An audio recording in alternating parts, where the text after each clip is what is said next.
ఎమ్మెల్సీగా ప్రమాణ స్వీకారం చేయబోతున్న సందర్భంగా హరిత సేనలో భాగంగా షేక్పేట్లోని ఆంజనేయ స్వామి ఆలయ ప్రాంగణంలో కుటుంబ సమేతంగా మామిడి మొక్కలు నాటారు డాక్టర్ దాసోజు శ్రవణ్. ఈ ప్రమాణ స్వీకార కార్యక్రమానికి ముందు శుభప్రదంగా మొక్కను నాటడం చాలా ఆనందంగా ఉంది అన్నారు. ప్రతి ఒక్కరూ మొక్కలు నాటాలని, అదేవిధంగా వాటిని సంరక్షించాలని కోరారు. మాజీ రాజ్యసభ సభ్యులు జోగినపల్లి సంతోష్ కుమార్ చేపట్టిన గొప్ప కార్యక్రమంలో అందరూ భాగస్వామ్యం అవడం గొప్ప విషయం. ఈ కార్యక్రమంలో మాజీ ఎమ్మెల్సీ కర్నె ప్రభాకర్, మారుబోయిన రవి యాదవ్ గారు, హరితసేన రాష్ట్ర కోఆర్డినేటర్ తదితరులు పాల్గొన్నారు.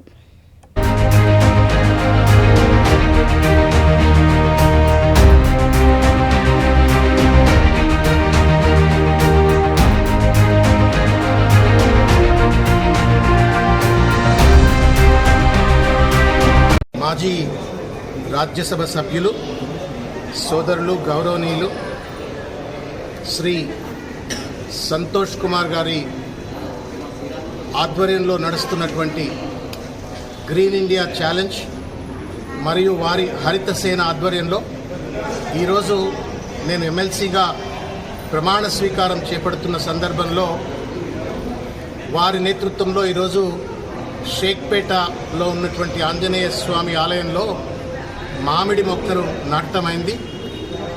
సంతోష్ గారు ఎంతో స్ఫూర్తితో దేశవ్యాప్తంగా గ్రీన్ ఇండియా ఛాలెంజ్ను ప్రమోట్ చేస్తూ, హరితహారాన్ని ప్రమోట్ చేస్తూ, పర్యావరణాన్ని కాపాడుతూ వారు చేపడుతున్నటువంటి ఈ కార్యక్రమం భగవత్ కార్యంగా భావించి ఈరోజు నా ఎమ్మెల్సీ పదవీ స్వీకారం కంటే ముందే ఆ మొక్క నాటి ఆ మొక్క ఆశీర్వాదం తీసుకొని ఈరోజు నేను ముందుకెళ్తా ఉన్నాను.